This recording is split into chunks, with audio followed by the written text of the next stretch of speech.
All right, so let's see. We've covered last year. We've covered development camp. Must be time to talk about what's going on. And I don't know if everybody was as shocked as I was to see that you guys were planning a summer trip, but going to China. But I got wind that maybe you made a trip there earlier in the year, and I thought, maybe there's something going on here. But this quick, this fast, how excited are you about going to China to play hockey? It's a tremendous opportunity. I think hockey's the vehicle that's allowing us to go to China, but the cultural experience that our guys are going to get, the team building and bonding that will take place by coming in earlier collectively as a group, going through a training camp before we go, because different rules apply, because they're out of school, so we can really dial these guys in. But just going and seeing a part of the world that 90%, 95% of our guys would never go to if they didn't get this opportunity through our program. So I think that's a special it's a special opportunity for every one of our guys in that regard. And the hockey side of it will be a lot of fun. We're in a tournament, and so we get to compete for a trophy early in the year and evaluate where we're at. There are 4 to 5 exhibition games. We can try different combinations. We can look at different power play units. We can tweak some things and not feel the pressure because they don't really count. So it's a huge advantage from a competitive standpoint as well. But we're going to go and just focus on having a lot of fun. All right, tons of questions regarding it, but the first one is Peter Zong. He was a redshirt for you last year. He's of Chinese descent, so I've heard rumor that he's going to be playing with a Chinese team, or is he going to be playing with you? Well, originally we were going to play the Chinese national team, right? And he was going to play for them one game. But now that it's a tournament and they're not in the tournament, he'll be with us. Okay. Yeah. And Demetrius, now with his arrival at USA Hockey, is he going to be able to make this trip with you? It doesn't look like it, which is fine. It'll allow us. We know where he's going to fit in, and he's going to have a huge role no matter what. And so it allows us to look at other guys, and there's nothing wrong with that. Do I wish I had him? Absolutely, but this is a once in a lifetime opportunity for Como that he's worked really hard for, and he goes there and makes the team. If he gets released early, there's a chance he could join us over there. Right. But I'm not counting on that. Okay, so we talked about the guys that are going to be playing. Let's talk a little bit about your goaltenders and what that means to you as a coach to get a chance to see these guys a little early. Yeah, and they're all going to play over there. All 3 goalies will get time and allow us to get a good look at them, and that's going to be the position everybody. I mean, not just me, but everybody's going to be really paying close attention to see who evolves as the guy. In a perfect world, you don't want to be a goaltending by committee. You want a guy to step up and take the bull by the horns and win the net and be that guy, and so that's what we're looking for. I know they're all 3 capable. They've all proven that they can be that guy. Evan was unbelievable in his last year in Prince George, and almost won the BCHL championship. Justin obviously almost won the USHL championship, took his team to the finals. And then Max, when he played in the North American League, did win the league championship, the Robertson Cup, when he was a starter in Lone Star. So they've all proven they can win. They're all very hungry and motivated to come in and advance our program as starting goalies.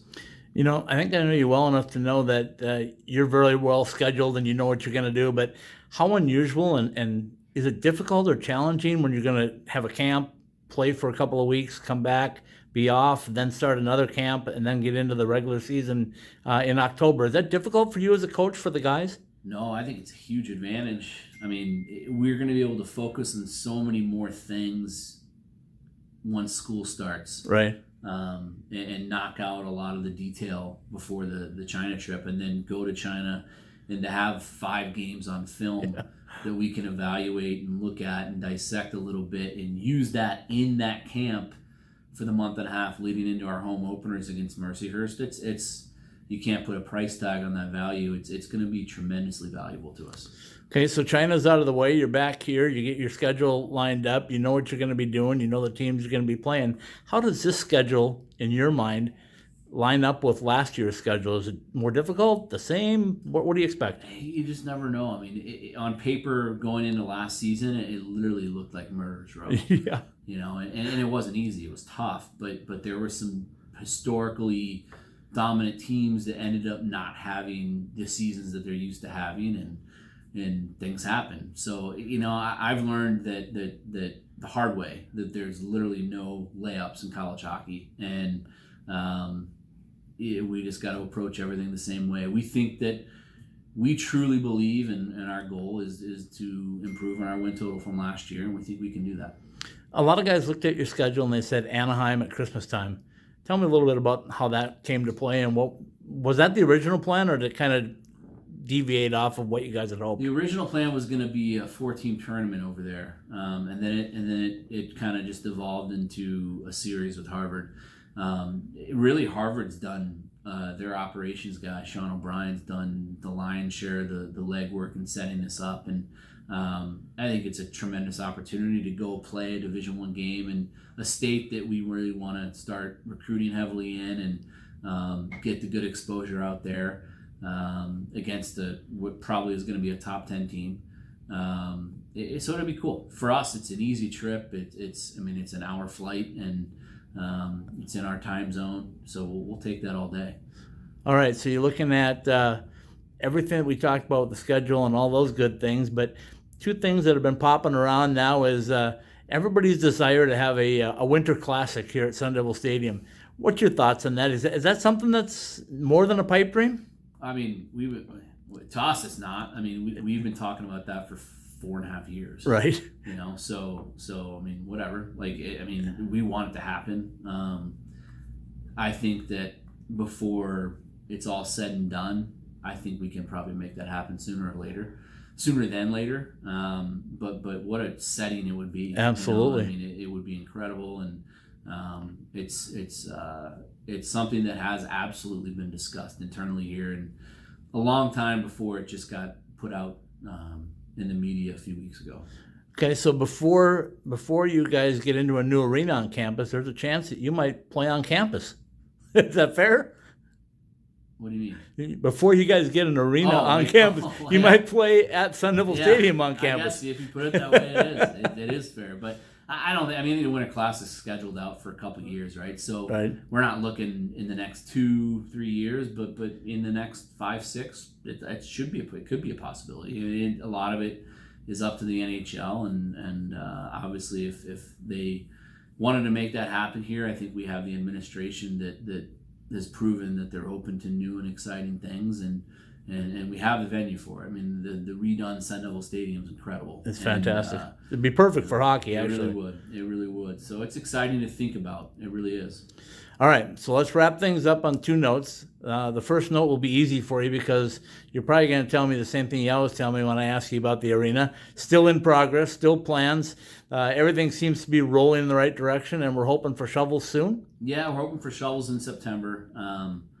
But yeah, the guys upstairs, they're grinding it out, dotting I's and crossing T's, and again, yeah. At the end of the day, like I've learned over these first 4.5 years, like control what you can control, you know, and embrace what we have and focus on what we have, not what we don't have, and that's what we're going to continue to do, and we expect to continue to improve and not make excuses because that thing's not built yet.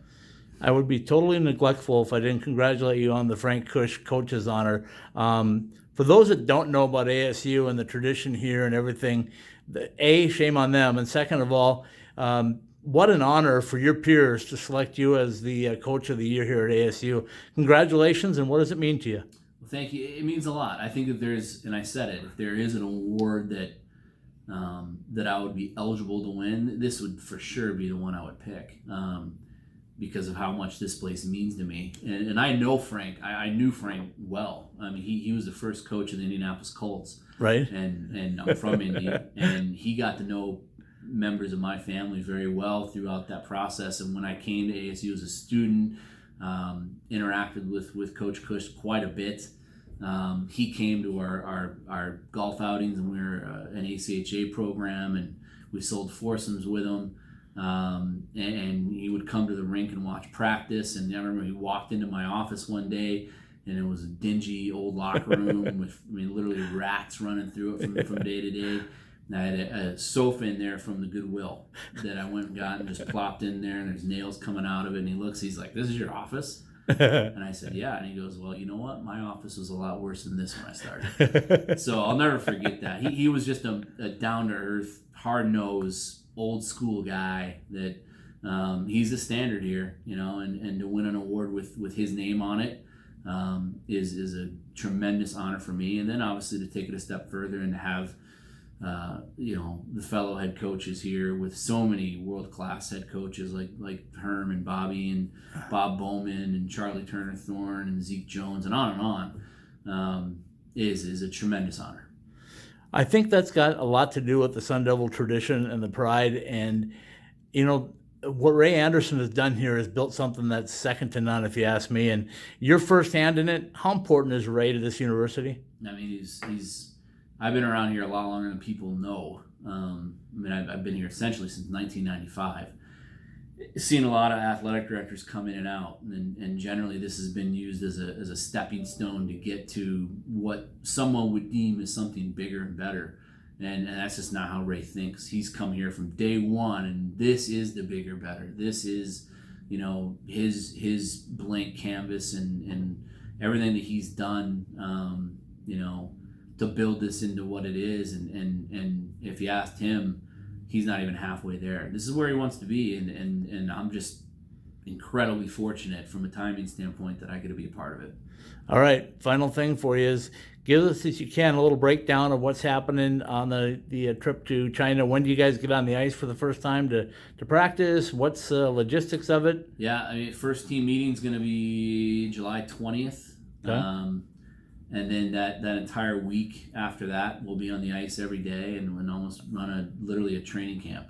And then we have Sun Devil Hockey Academy that weekend, so that our players will work at the academy and be around all the campers and the kids coming in to be a part of that. And we're going to practice around the academy as well, so the kids that are at the academy can see our guys practice, which I think a lot of people really like. Yeah, absolutely. And then the academy ends on Sunday the 28th, and the next morning we're out of here. We fly to Beijing. And when do you get back from the whole adventure? It's a 13-day trip, so 11 days there, 2 of them are travel days. So it's we leave on the 29th and we get back 13 days later. Okay, so when you're back, then you're done for a little while again until, or what's the NCAA say? We got about a 10-day lapse before classes start, so the guys will just recoup and get back on this time zone. They'll have their voluntary ice, which we can't be a part of, and then the first day of classes starts, and it's business as usual. Coach, I appreciate your time as always. It's been a busy summer for you. It's been a very productive summer for you, and we can't wait to see what things look like on the ice.